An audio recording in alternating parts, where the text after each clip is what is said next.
오늘도 지푸라기 연구소에는 사연이 도착했습니다. 바로 읽어보도록 하겠습니다. 저는 15살이고 마음 같아서는 친구들을 아예 안 사귀고 그 시간을 온전히 저에게 투자하고 살고 싶은데 남 눈치를 정말 많이 봐서 나를 찐따처럼 막 비웃으면서 만만하게 보진 않을까 해서 친구를 사귀려고 노력을 많이 하지만 마침표를 안 찍어줬어 이 친구가. 먼저 다가가는 걸 정말 못하고 다가와도 자연스럽게 가까워지는 게 두려워서 벽을 치게 되고 별거 아닌 게 툭 던진 말로 상처를 많이 받아서 머릿속에서 그 말이 계속 맴돌고 인간관계를 정말 어려워하는데 최근 친해진 친구와 게임을 2일에 한 번꼴로 4-5판은 하는 것 같은데 저는 게임을 참으려다 못 참을 때만 한 번 정도 하려 했는데 자꾸 그 친구가 게임을 하자고 하면 거절을 못 하게 됩니다. 이게 첫 문장이에요. 한 문장이야. 한 문장. 마침표를 친구 좀 찍어주면 좋을 것 같아요. 능력도 좋다. 네. 능력도 좋아. 그 이유는 그 친구가 제가 자신과 놀기를 싫어한다고 생각할 것 같아서 그 친구와 멀어지면 혼자 다녀야 하기 때문에 또 남 눈치를 더욱 보게 되어서 거절을 잘 못하게 됩니다. 그리고 눈치를 너무 많이 봐가지고 생기는 일이 체인지 그라운드 영상에서 시간을 짜내야 한다고 출퇴근 시간에 책을 읽으면 시간을 짜낼 수 있다고 해서 저도 실천하려고 쉬는 시간에 책을 읽어야겠다 생각했는데 아무도 책을 안 읽고 나만 이상하게 보는 건 아닐지 약간 꼴값 단다면서 비웃듯이 볼까봐 또 책을 못 읽게 돼서 계속 눈치를 보게 되는데 굉장히 삶의 효율이 떨어지고 어릴 때부터 고치고 싶었습니다. 꼭 영상으로 만드시는지 모르겠지만 시간이 되신다면 부디 해결책을 간단하게라도 알려주세요. 이게 15살 친구가 얼마나 크게 되려고 벌써 중학생. 예, 너무 대단하죠? 15살 친구가. 그러니까 아저씨가 이제 조언을 해드리면은 그거예요. 그러니까 우리가 어려운 말 중에 하나가 가치관이라는 게 있거든요. 가치관. 뭐 이게 해석하기 나름인데 내가 어떤 거에 더 가치를 두냐예요. 쉽게 말하면은 나는 이거보다 이걸 더 가치 있게 생각합니다. 그럼 난 그걸 가치관으로 갖고 가는 거예요. 이 친구가 아저씨한테 물어본 것 중에 하나가 그거잖아요. 어디였더라? 혼자 다니게 그 친구와 멀어지면 혼자 다녀야 하기 때문에 또 남 눈치를 더욱 보게 되어 거절을 잘 못하게 됩니다. 그냥 그거는 본인이 선택을 해야 돼요. 왜냐면은 뭐 친구라는 게 내 마음대로 100% 돌아가는 게 친구가 아니거든요. 어떤 독립된 서로 인격체끼리 합의를 보면서 시간을 이제 보내는 게 친구인데 이 친구는 게임을 원해요. 이 친구는 게임을 원해요. 나는 책을 읽고 싶어요. 그래서 그럼 여기서 선택을 해야 되는 거예요. 둘 다 가져갈 수는 없으니까. 그럼 나는 친구가 더 소중해. 그럼 게임하는 게 맞는 거예요. 근데 내가 봤을 때, 내가 혼자 다니는 것도 상관없고, 그게 그 다음에 혼자 다니는 상관없고, 책 읽는 게 나한테 너무 중요해. 그러면은 그 친구랑 같이 좀 못 놀 수는 있어도 이거를 선택하는 게 맞는 거예요. 이제 그거는 본인이 따져보는 거예요. 그래서 결국에는 총점으로 따지는 거예요. 총점. 요거는 몇 점이고 요거는 몇 점인데 본인이 이렇게 차분히 생각을 해보세요. 그래서 만약에 나는 진짜 공부를 안 하면은 막 너무 큰일 날 것 같아. 그럼 공부를 해야겠죠. 그 다음에 근데 나는 또 이 친구랑 안 놀면은 너무 큰일 날 것 같아. 이 친구가 너무 좋아. 그럼 이 친구랑 그거 놀아야겠죠. 근데 아저씨가 이제 먼저 20 몇 년 더 살아봤잖아요. 20 몇 년 더 살아봤는데 거의 고작 아저씨는 30년 더 살았는데 그거 있어요. 야, 되게 너랑 차이 많이 나는 거 아니야? 그러니까 30년 살았는데 그거예요. 근데 너무 그런 거 스트레스는 안 받았으면 좋겠어요. 막 아직 얼마 안 살았고 지금 주변 환경 자체가 학교가 전부가 학원이 전부인 시스템이거든요. 그래서 그때 친구가 막 죽고 못 사는 친구들이 막 인생의 전부처럼 느껴질 수도 있어요. 근데 그런 건 좀 너무 스트레스 받지는 않아도 돼요. 이거는 아저씨가 우리 친구가 이메일을 준 계기로 어른들한테도 얘기해드리면은 친구라는 게 제가 말씀드렸잖아요. 우리는 친구를 생각보다 능동적으로 사귀었다기보다는 친구라는 관계가 주어진 경우가 많아요. 3학년 7반 15번이어서 16번 친구랑 친해진 경우도 많고 3학년 9반인데 내가 축구를 좋아해서 축구를 좋아하는 친구들이랑 친해진 경우도 있어요. 근데 요즘에는 뭐 이 친구한테도 말씀드리는 거고 여러분들한테도 말씀드리는데 좋은 친구를 사귈 기회가 너무 많아요. 대표적으로 아저씨들이 하고 있는 이제 싱큐베이션이라 해서 싱큐 온라인 같은 경우는 정말 남녀노소, 연령대, 직업, 그다음에 지금 살고 있는 국가도 다 달라요. 버라이어티하지. 정말 스펙트럼이 넓은데 아주 서로 젠틀하게 토론을 하고 서로 위로하고 막 서로를 위해서 울어주기도 해요. 실제 친구들 중에 서로를 위해 안 울어주는 친구들도 많거든요. 그게 뭐냐면은 가치관이 공유됐기 때문에 그래. 아까 아저씨가 그러니까 어떤 가치, 나는 성장과 공동체의 이렇게 조화에 가치관을 두겠다. 그런 사람들이 모여 있는 게 이제 싱킹온 같은 거예요. 왜 아저씨가 특히 이 사연 보고 내가 놀랐냐면 뭐냐면은 최근에 아저씨가 한 몇 주 전에 라이브를 했는데 1, 2주 전에 라이브를 했는데 거기서 이 친구랑 똑같은 얘기를 형 누나들이 해줬어요. 삼촌 이모들이 해줬어요. 뭐라 그랬냐면은 여기 이 친구가 뭐 체인지 그라운드를 보는 삼촌 이모들은 독서를 열심히 하고 되게 열심히 사는 아까 친구가 말한 것처럼 뭐 이 친구는 왜 출퇴근 시간이라 그랬는지 모르겠어. 등하교 시간이잖아요. 그렇죠? 진짜 그 출퇴근 시간을 쥐어짜내서 공부하는 삼촌 이모들이 많은데 영상에서 예. 출퇴근 시간을 짜내서 공부하라고 하는 거였으니까 자기가 영상에서 맥락적으로 하는 거지. 미안, 그건 미안. 쉬는 시간에 예. 하면 되겠네. 미안 아저씨가 잘못 읽었어요. 마침표가 너무 없어서 힘들었어요. 근데 그 삼촌 이모들이 뭐라 그랬냐면은 이게 수준 높은 책을 2주에 한 권씩 계속 읽으니까 어때요? 이렇게 제가 소감을 물어봤어요. 한 1, 2년 읽은 되게 좀 열심히 읽은 분들한테 뭐 모르는 걸 알게 되었어요. 흩어졌던 게 연결되는 느낌이에요. 큰일 날 뻔했어요. 좋은 후기들을 많이 줬는데 정말 리마커블한 되게 대단한 후기가 하나 나왔어요. 왕따가 되는 기분이에요. 이 친구가 말한 거랑 똑같은 얘기를 했어요. 그게 무슨 얘기냐면은 왜 리더가 되는 거예요. 그게 시작이에요. 태동이에요. 태동. 결국에는 우리가 살면서 뭔가 잘 되고 뭔가 좀 영향을 많이 끼치려면 리더의 포지션에 올라가야 되는데 리더라는 거는 뭐 여러 명이 있을 수도 있지만 팔로우보다는 무조건 절대적으로 적은 숫자거든요. 근데 그 친구도 그렇고 구독자님들한테도 물어보면은 어때요? 리더가 우리는 똑똑하면 좋을까요? 멍청하면 좋을까요? 리더가 독서를 많이 한 리더가 좋을까요? 적게 한 리더가 좋을까요? 상황마다 다르겠지만 보편적으로 독서를 많이 하고 공부를 많이 한 리더가 좋겠죠. 그러면 그거를 하려면 어떻게 해야 되죠? 그러면 막 그때 막 소주잔 기울이고 막 놀고 하면은 책 읽을 시간이 있나요? 없죠. 쪼개서 읽어야 돼요.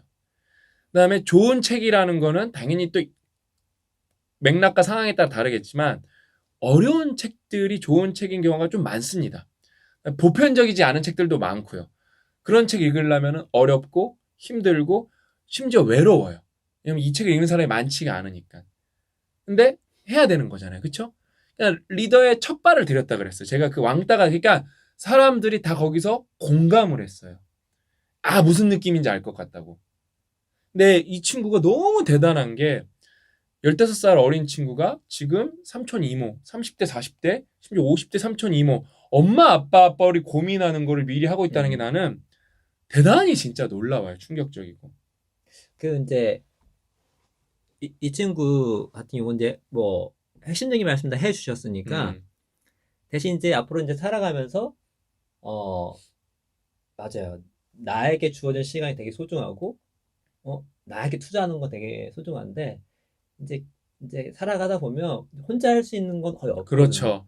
결국 누군가 함께 할 수밖에 없어요. 그래서 우리가 공부를 열심히 하는 거와 거의 동급으로 인과관계를 잘하는 게 중요해요. 뭐 인과관계 잘한다는 것이 막 친구를 10명, 100명 거느리고 이런 게 아니라 한 사람을 대하더라도 그 사람을 공감해주고 그 사람과 시너지 낼 수 있는 그런 말과 행동을 하는 거거든요. 그래서 이 친구 같은 경우는 보면은 이 눈치 보는 게 엄청 안 좋은 건 아니에요. 대신 한번 이렇게 한번 생각해 봤으면 좋겠어요.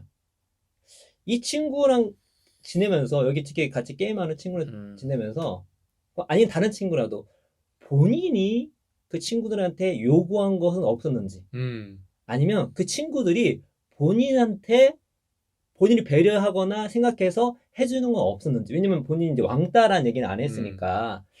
보통은 우리가 본인만 생각하기 때문에 본인이 신경 쓰고 하는 것만 생각하는 경우가 많은데 이게 같이 지내다 보면 절대 그렇지가 않거든요. 똑같이 그 친구도 이런 그런 걸 생각할 수가 있거든. 근데 그런 걸 생각해 보면 내가 지금 하는 것이 되게 힘들다고 생각하는데 내 친구도 나 때문에 이걸 하고 있구나 알면은 좀 공감이 되면서 그 힘든 게 힘들지 않게 되고 게다가 뭐 사람마다 이렇게 대인관계에 대한 생각이 다르겠지만 지금부터 인간관계가 매우 중요하다는 거를 이렇게 인지하게 되면 조금이나마 같이 눈치를 보더라도 좀 덜 힘들지 않을까 하는 생각이 듭니다. 그러니까 고 작가 아저씨가 잘 말해줬는데 그게 있어요. 그러니까 뭐 이거 어른들한테도 똑같이 해당하는 건데 100%내 맘대로 움직이는 상대라는 게 그렇죠. 없어요. 심지어 예. 가족이라도.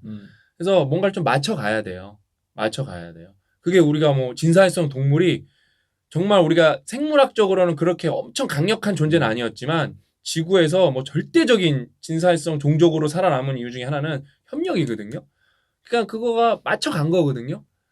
그래서 그 다음에 이 친구가 또 반대로 이 친구는 밑져야 본전이기 때문에 또 그렇게 해봤으면 좋겠어요. 아저씨가 그래서 성공한 케이스인데 친구들한테 나 책 읽을 건데 같이 읽을래? 이런 말도 한번 던져보고 야, 나 책에서 이런 걸 봤는데 이렇대. 그러면 얘네들이 꼴값 떨고 있네. 그래도 그거 받아들여도 괜찮아요.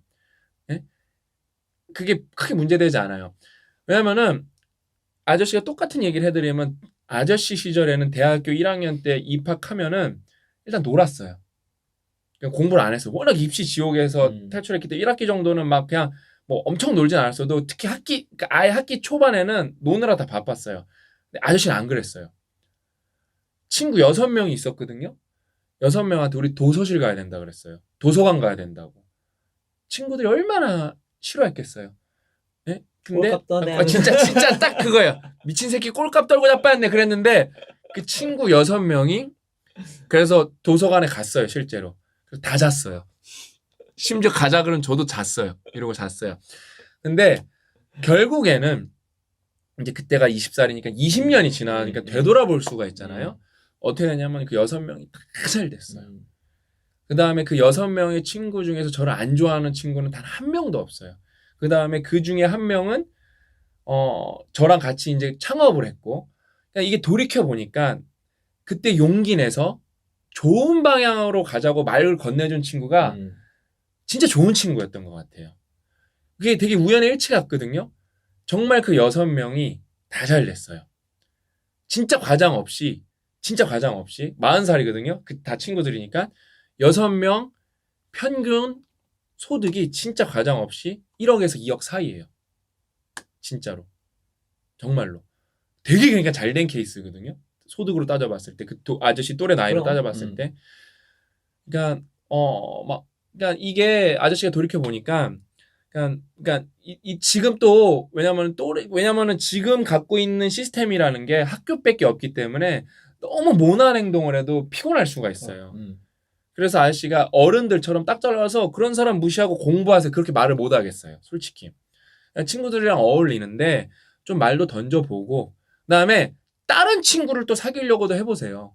왜냐면 친구라는 게 무슨 한 명만 있어야 되는 규칙이 있는 게 아니잖아요. 다른 친구도 사귀어보고 그다음에 뭐 공부하는 친구도 사귀어보고. 궁금한 게 책을 이렇게 이 책에 있는 걸 이제 하고 싶으면 주말 같은데 클럽 같은 것도 있을 것 같은데. 독서 클럽. 독서 클럽 같은 거. 비슷한 나이 또래 이렇게 하는 친구들. 어. 그러면은 이런 세계가 있었나? 충분히 그럴 수도 있어요. 그렇죠. 그러면 웃긴 게 뭐냐면 여기에서 그런 사람들과 좀 좋은 관계 형성이 되잖아요. 그러면 다른 관계도 조금 좋아져요. 왜냐면 또 여유가 생기니까. 이 되게 먼 얘기인데 되게 수준 높은 얘기 하나 하면서 아저씨가 얘기 끝내면은 아저씨가 작년인지 올해인지 작년이겠구나. 올해 초에 정확히 올해 초에 어떤 아저씨보다 나이가 한 7, 8살 많은 아저씨를 취업을 시켜드렸어요. 취업을 시켜드렸는데 어떤 회사에 임원으로 가셨어요. 근데 저는 그분을 만나본 적이 단 한 번도 없었어요. 근데 어떻게 알게 됐냐? 그냥 제3자를 통해서 계속 듣고 그분이 어떤 행동과 어떤 결과를 냈나를 확인을 계속 할 수가 있었어요. 심지어 대화를 나눠본 적도 없어요. 근데 제3자를 통해서 이분이 얼마나 훌륭한 분인지 확신이 섰어요. 그래서 취업을 시켜드리고 만났어요. 그러면 이제 그 취업을 시켜드렸으니까 그 상사를 만날 거 아니에요? 그 회사의 대표님을 만나보니까 어떠냐? 너무 훌륭한 인재고 너무 감사하다는 거죠, 저한테. 이게 뭐예요? 친구를 넘어서서 심지어 어떤 사람은 내가 되게 혜택이 가는 행동을 했는데 이 사람을 만나고 교류하는데 직접적으로 진짜 만약에 친구처럼 막 면대면으로 만나본 적도 없고 순전히 이렇게 제3자를 통하고 온라인으로만 교류를 했는데도 나는 그 사람이랑 만나지 않았는데도 충분한 교감을 할 수가 있었어요. 그 다음에 그 사람도 나에 대해서 알았기 때문에 슈퍼 에이스인데 내가 추천하는 회사에 간다고 한 거예요. 그 사람도 그러니까 되게 이게 복잡해요, 관계가. 그 회사 어떤 회사 대표님한테 이분한테 만나보면 어떻겠냐니까 만났는데 그 만날 이유가 없는데 저한테 그분을 소개시켜 주신 분이 그다음에 얘기를 전달해 주신 분이 저를 또 어떤 사람인지 소개한 거고 그분도 제가 활동을 한 활동들을 지켜본 거예요. 아, 이 사람이 그럼 추천해 준 데는 가볼 만 하겠다니까 너무 만족스러운 거야. 그러니까 인간관계라는 게 이 정도까지도 올라갈 수가 있어요. 저는 단순히 지금 친구 관계를 말한 게 아니라 되게 이권 관계까지 말한 거거든요. 근데 이제 15살 친구니까 이런 거는 어디서 듣기 어려운 거 여기 지금 듣는 분들도 듣기 어려운 케이스인데 세상이 이렇게 많이 바뀌었어요. 우리가 교류할 방법은 옛날보다 훨씬 많아졌고 그다음에 뭔가를 이렇게 소통할 수 있는 방법이 되게 뭐랄까 그러니까 다차원적으로 변했기 때문에 옛날처럼 막 내가 친구라는 개념이 막 야, 내가 너 친구인데 어떻게 나한테 이럴 수 있어? 막 이렇게 단순한 1차원적인 게 아니라는 거예요. 지금의 세상은. 막 유대도 느슨한 유대, 중간으로 느슨한 유대, 강한 유대, 그다음에 시기적으로는 강한데 전체적으로는 느슨한 유대, 별의별 관계가 다 있어요. 심지어 저랑 고약가 아저씨도 페이스북으로 만난 사이거든요. 그냥 별의별 관계가 나중에 다 나올 수 있으니까 그러니까 뭐 아저씨들이 막 이런저런 얘기 해줬는데 그걸 이렇게 조금 뭐라 그럴까 고민을 많이 해보면서 이렇게 몇 번 돌려 들으면서 본인에 맞는 이렇게 솔루션을 좀 찾아보려고 노력을 했으면 좋겠어요. 그다음에 이렇게 좀 역지사지로도 생각을 해보고. 결국 본인이 찾는 게 중요해요. 음. 그런 과정이 되게 의미가 있으니까. 근데 확실한 거는 15살 이 정도 고민하면 나중에 크게 될 수 있다. 훌륭한 사람 될 수 있다. 그거는 저희가 확신이 있어요. 그러니까 뭐 개런티는 없고 가능성이 매우 높다. 일반 친구들보다는. 왜냐면 15살 이 정도 고민 안 하거든요. 그건 뭐 이제 편하면 니들이나 꼭꼭더지말 하면서 독서하세요. 네. 이제 그거 이제 조금 더 나중에 그러니까 운신의 폭이 넓어지면 더 그렇게 할 수가 그렇지. 있어요. 독서하는 게 뭘 무조건 거면 네가 떨지 마 네. 하면서. 그다음에 독서를 하면은 그 빌 게이츠가 하는 명언이 있어요. 제가 영어 명언이라서 정확하게 의역을 하면은 그러니까 그러니까 덕후들 있잖아요. 그 사람들한테 잘해라. 왜? 나중에 너의 상사가 될 거니까. 이런 되게 유명한 명언이 있어요. 그냥 막 그러니까 지금 그거예요. 다른 친구들이 공부하면 이 세계 꼴값 떨고야 빠는데 이런다는 거 아니에요. 근데 그 친구들은 나중에 후회할지도 몰라요, 솔직히. 왜? 리더가 돼 있을 거니까. 아무튼 우리 친구 잘 됐으면 좋겠고, 아유 그래도 이제 문화상품권도 받겠네요. 문화상품권으로 또 책 좋아한다니까 사서 읽으셨으면 좋겠습니다. 오늘 이야기는 여기까지고 저는 고약가님이랑 다음 시간에 또 다른 사연으로 찾아뵙도록 하겠습니다. 또 만나요.